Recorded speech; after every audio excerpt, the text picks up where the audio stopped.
Well, if it isn't my favorite sleepy night, close your eyes and unsheath your swords of imagination, because you're about to embark on another journey with good night's sleep.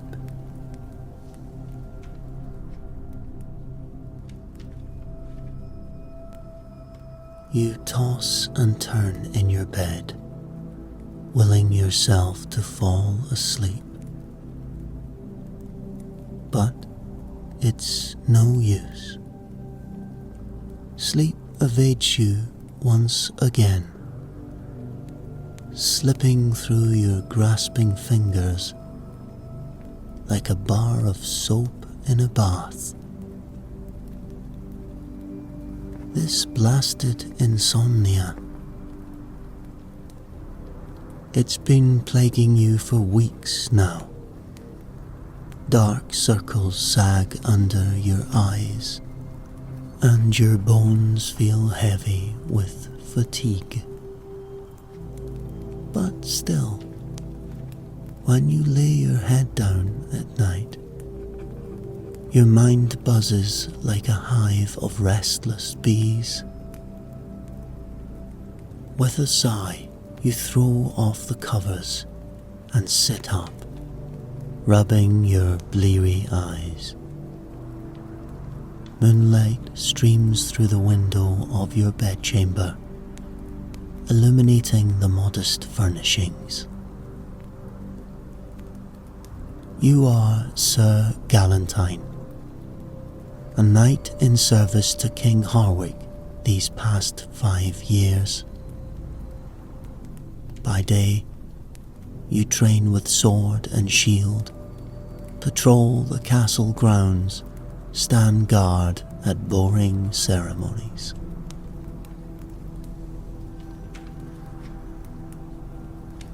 But lately, your effectiveness has suffered under the burden of chronically broken sleep.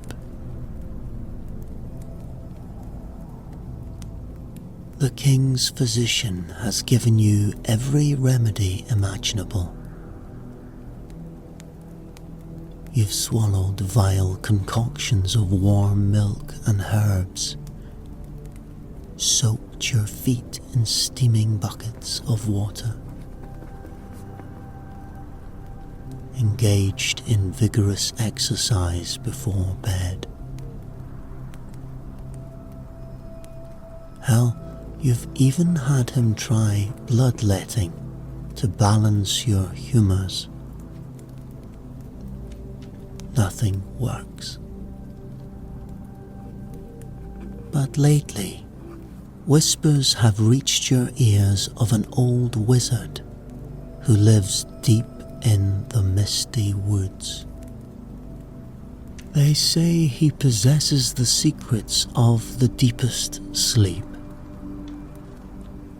that he alone knows a story so soporific, so tediously long-winded, that merely listening to it brings on an instant, powerfully restful slumber.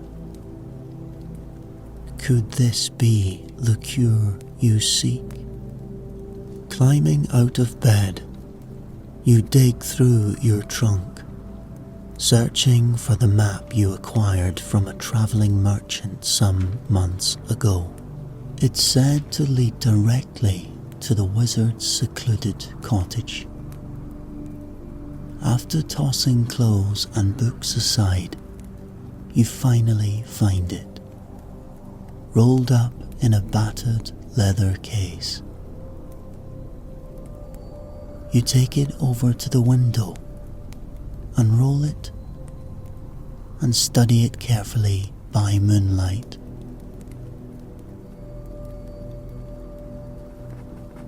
The map shows the wizard's cottage lies many leagues away, in a remote corner of the misty woods marked, "Here be dragons."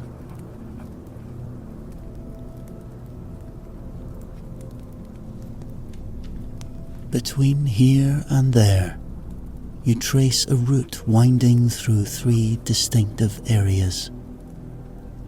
The Plain of Perpetual Peril, the Hills of Deathly Doom, and the Valley of Eternal Despair. Pleasant names, you think, with a smirk. Clearly, reaching the wizard will be no easy feat. But you're desperate for a cure, so you have no choice but to undertake this quest. After donning your armor, you creep quietly out of the castle, not wanting to explain yourself to the guards.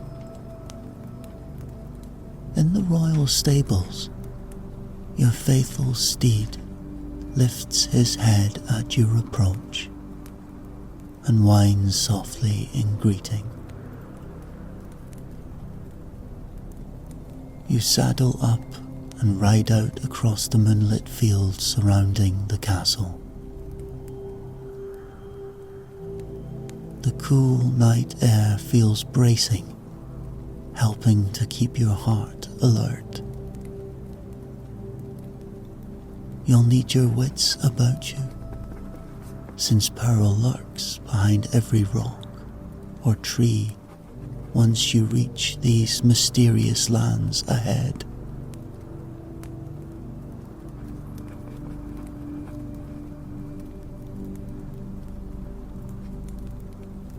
As the battlements and towers of the castle recede behind you, foreboding starts to set in. You've heard rumours of all sorts of monsters lurking in the Plain of Perpetual Peril. Grim tales of bogs that can swallow a man whole, and roads that disappear under a traveller's feet. Pulling your cloak tighter against the chill, you resolve to proceed carefully and keep your sword hand ready. After several hours of riding, the moon sinks below the horizon and the world darkens. Right on schedule, the sun peaks up, washing the plains ahead in a bloody reddish light. This is the Plain of Perpetual Peril. Taking a deep breath to steady your nerves, you give your steed an encouraging pat on the neck. Well, old friend, into the valley of death we ride. With that less than comforting thought, you nudge him onward, crossing the known world into hazardous unknown territory. You've heard it said that the perimeter of the plain is protected by invisible guardians who permit safe passage only to the pure of heart. And considering the lack of sleep has made you crusty as mouldy bread, you'll be lucky enough to escape with your skin. As your horse carries you deeper into the plain, you strain your eyes for glimpses of the gruesome guardians or other dangers. But strangely, everything seems calm, eerily so. The landscape around you remains obstinately normal. Just fields, trees, boulders, harmless. After 2 hours without the slightest peep from a bloodthirsty ghoul, you start to wonder if the rumours of peril were exaggerated. But just Then, a hark! What sight ahead doth bold ill fortune? A clearing opens up, and there before you lies an enormous dragon, ruby scales glinting, rippling as it snores, lost in slumber. Vast mounds of glittering coins, jewels and artifacts make up its treasure hoard. Your eyes widen with greed. Here is the solution to your money woes. While the beast is sleeping, you quietly dismount and sneak towards the treasure, heart pounding. You fill your pockets with fistful of precious jewels and coins.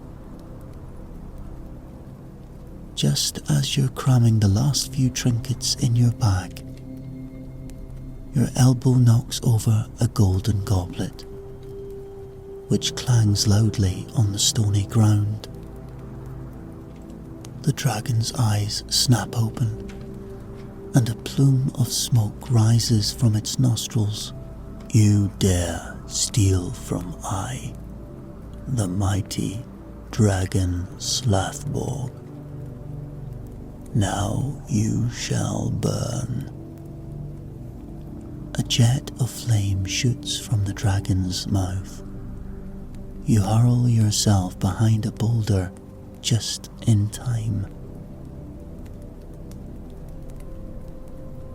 The blistering heat singes your eyebrows and the back of your neck.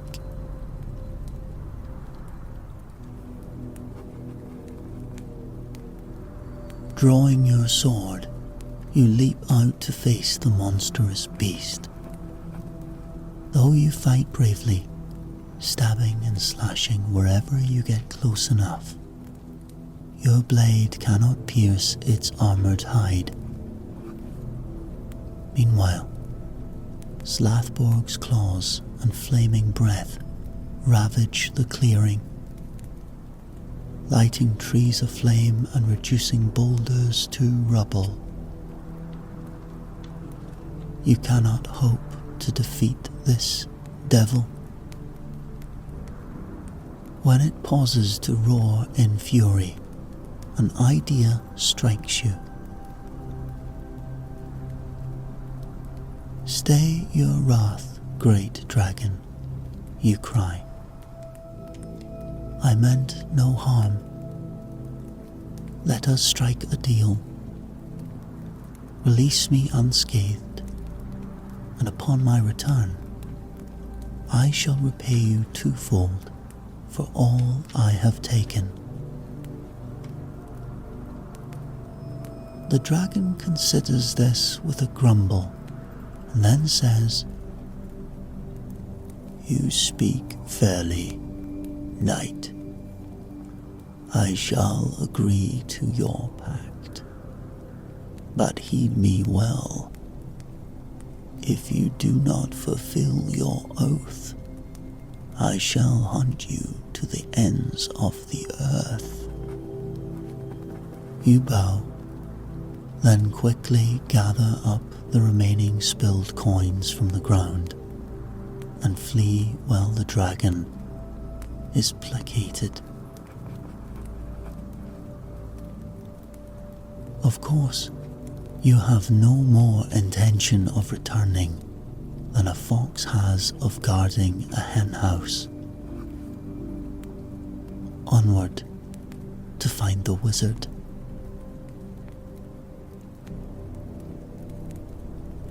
The foul swamp threatens to swallow your brave steed as you press onward through.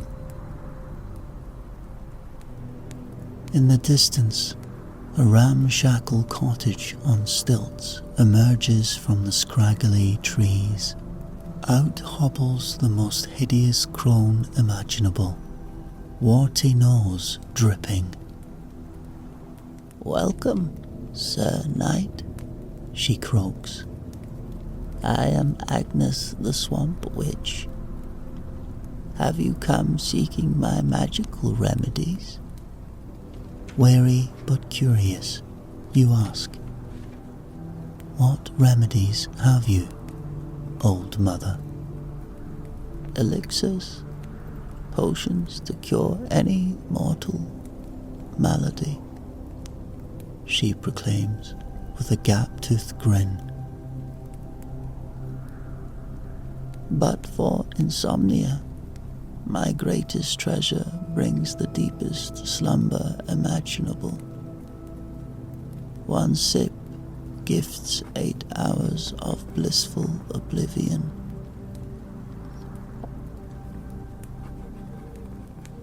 Hopeful, you inquire. "Your words intrigue me, woman. What price would you ask for this draught?" Agnes draws uncomfortably close, claw-like hand upon your chest. Suppressing a shudder, you stand fast. "Your heart beats boldly, brave Galantine," she muses. "I'll make you a different offer. Give me your hand in marriage, and the potion shall be yours." You recoil from this alarming proposition. "You wish to be my wife for a potion? Surely you jest." The crone shakes her head. "I never jest concerning affairs of the heart. Pledge to wed me upon your return, and sleep shall be yours." Repulsed but desperate, you bow your head. "So it be, hag. Give me the potion, and you have my hand." Giggling with glee, Agnes ushers you inside her cluttered cottage. She presents an ancient scroll, a marriage contract. Eyes shut, you scroll your name. Cackling, Agnes produces a small vial and passes it to you. "Drink up, darling, and enjoy sweet slumber." The liquid smells of sulphur and soapwort, but you swallow it fully. Wooziness instantly overtakes you. The crone's face blurs and dims away. A gleeful cackle echoes as you feel your senses leave you completely. Though alarm bells clang in your fading mind, 'tis too late. The potion drags you down into some fathomless darkness. Deeper you fall, enveloped by the black embrace of unending sleep. Or is this death? You cannot move, breathe, or see. Then you are moving upward, speeding through a tunnel towards a soft light. Wonderment fills you. Are you now bound for heaven? The glow surrounds completely, warming your being with hope. But as your eyes adjust, your heart sinks. The barren landscape all around is purgatory, The wretched mists of purgatory close around you, obscuring whatever landscape might exist in this dreary plain. Fellow damned souls drift past, locked in their own misery. The anguished cries of the dead echo faintly, mirroring the lamentations of your own heart. You wander alone. No destination, but more empty eternity ahead. Sleep remains impossible in this bleak in-between realm, and so you shuffle onward, one foot in front of the other, longing for the oblivion of true rest. The featureless fog parts for a moment, revealing a stone archway leading into darkness.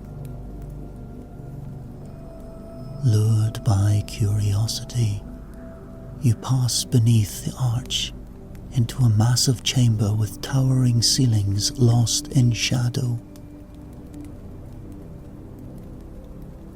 Your footsteps echo strangely against the cold floor. Squinting through the gloom, you discern a large mirror mounted in an ornate frame in the chamber's center. This sole object catches your eye, standing out starkly, drawn by some instinct.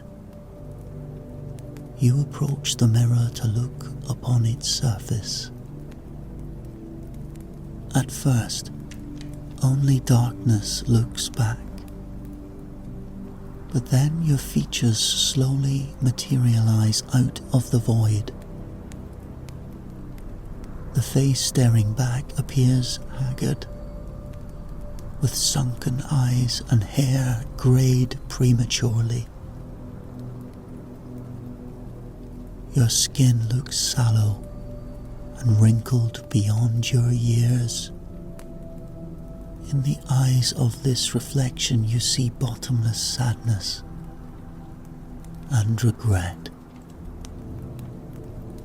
The spark that once animated your spirit in life has gone, leaving behind this hollow stranger. You reel back in dismay. This wretched creature cannot be you. But the mirror does not lie. This is the face of one condemned to purgatory for trafficking with dark powers and folly.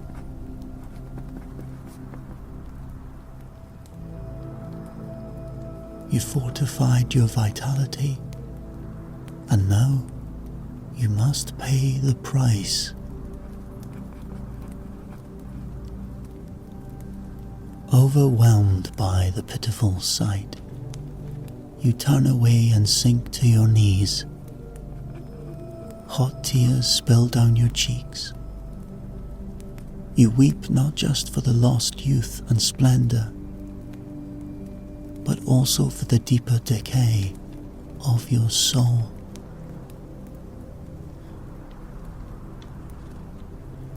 What twisted greed and thirst for magic aided the witch in her deception? You call yourself a knight, but you have strayed far from any path of honor. The poor wretch in the mirror deserves his miserable fate. He is no knight, only a fool. On hands and knees, racked by sobs, you pound your fist against the icy floor. But no pain comes, for you no longer have flesh to feel. Your spirit alone endures this torment now. For untold time you remain there, letting wave after wave of shame and self-loathing crash over you. You dare not to look again at the mirror's judgment. At last you rise unsteadily and stumble back through the archway, leaving the dreaded mirror behind. Once more adrift in the mist, despair threatens to pull you under. How can you forgive such a reckless stupidity as led to this fate worse than death? Your longing for sleep brought ruin upon you. There can be no atonement for one so weak and vain.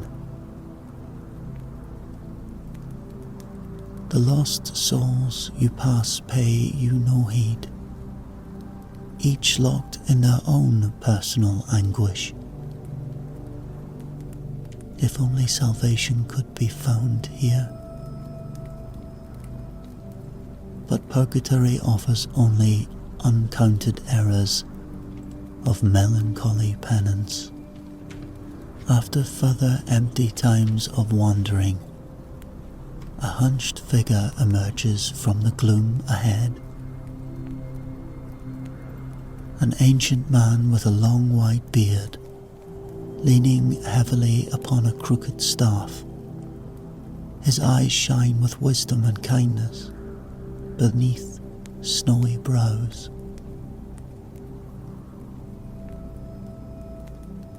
As you approach the ancient being, he lifts a liver-spotted hand in greeting. "Well met, good night," he says, his voice strong despite his aged frame.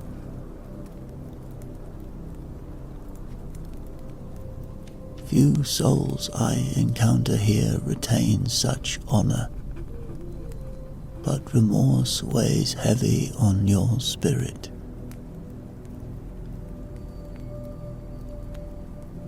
You bow your head, humbled by his presence. I have strayed far from any knightly path, and now pay the price, old father." You hesitate, and then ask, "How might one find redemption in this colorless abyss?"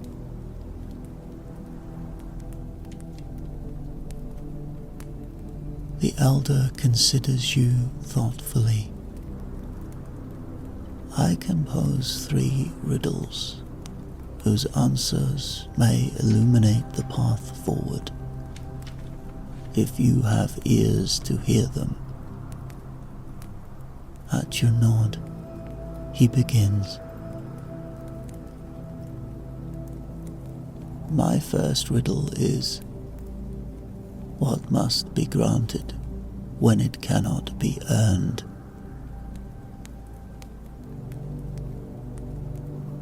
You ponder the strange question.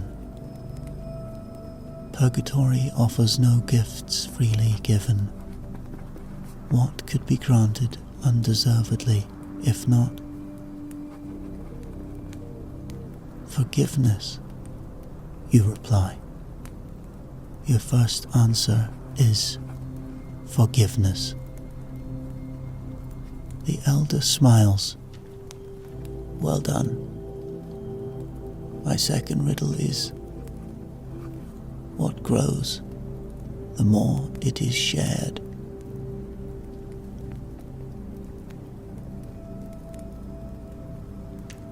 Again you think carefully. In purgatory, misery and solitude reign. What alone might flourish being given to others? The answer must be love, you say slowly. "You are correct," says the elder. "Now the final riddle. what sees not its own worth.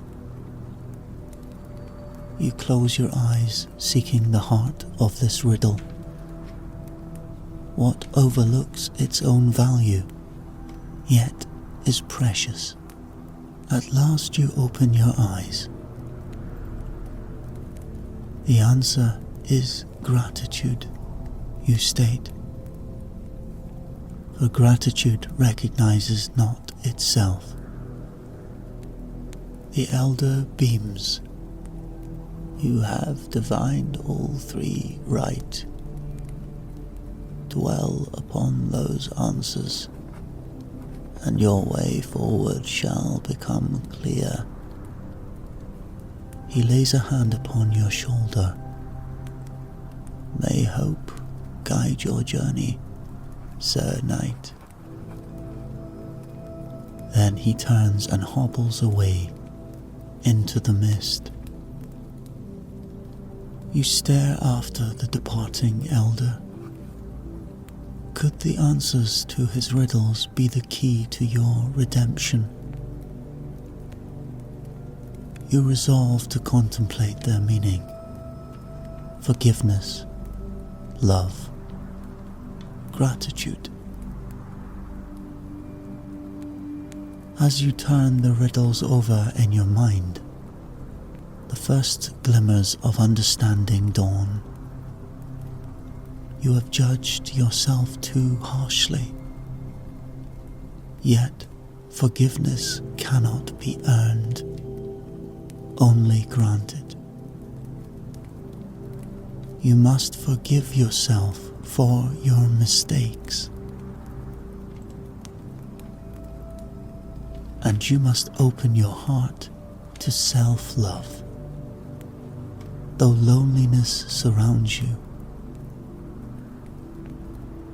only by sharing love freely can it multiply and drive out despair. Finally, gratitude. You lost sight of life's graces and bounty, yet they remain.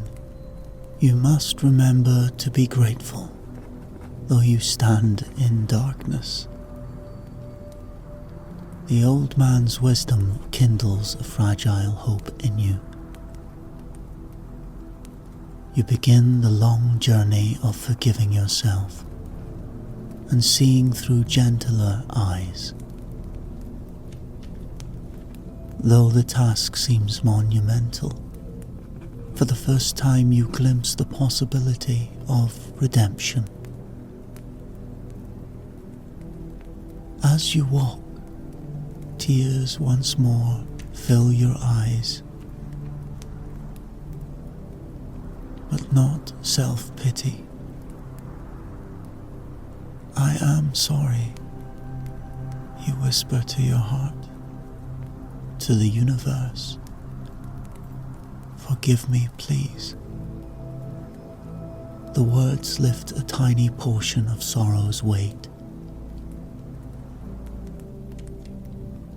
You focus on welling up gratitude for your years of life.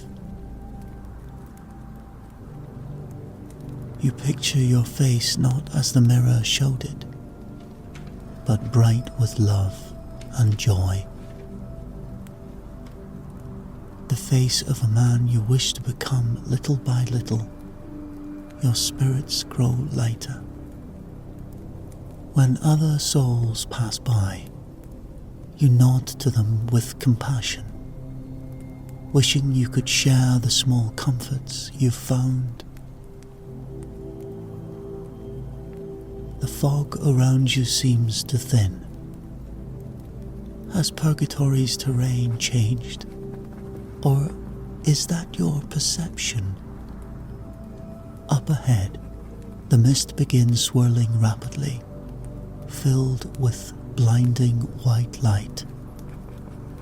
Apprehension and exhilaration war within you.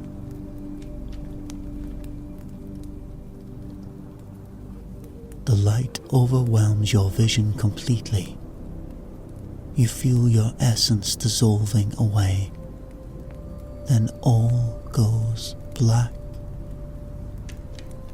Gradually, sensation returns. You feel the chill of a stone floor beneath you and hear a crackling fire.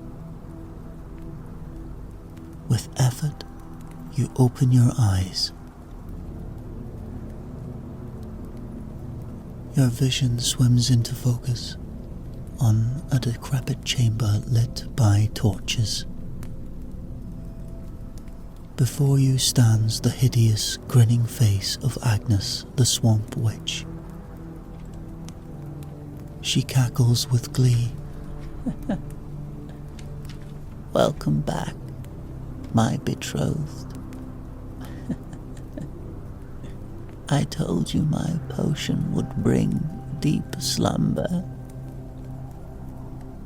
Horrified, you try to scramble away, only to find your limbs still immobilized.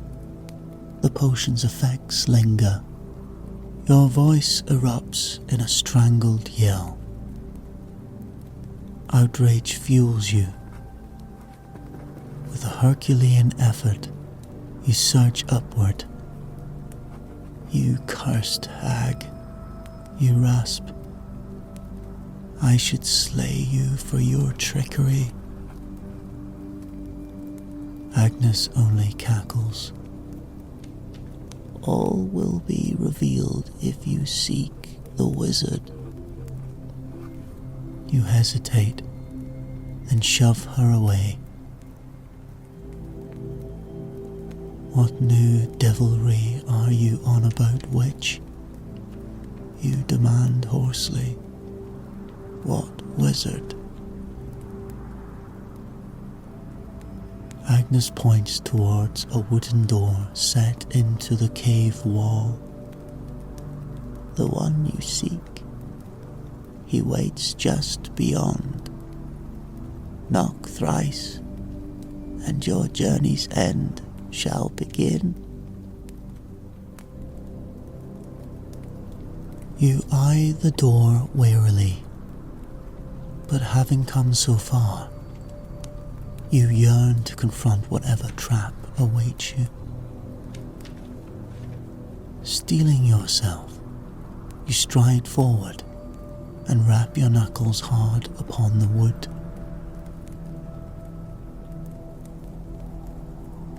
The door creaks open, and a stooped man leans upon a staff in the entrance. His long white beard and robes mark him unmistakably as the wizard you have sought. Piercing blue eyes meet your gaze. Drawing yourself up straight, you ask in as steady voice as you can muster, "I have braved many perils to find you.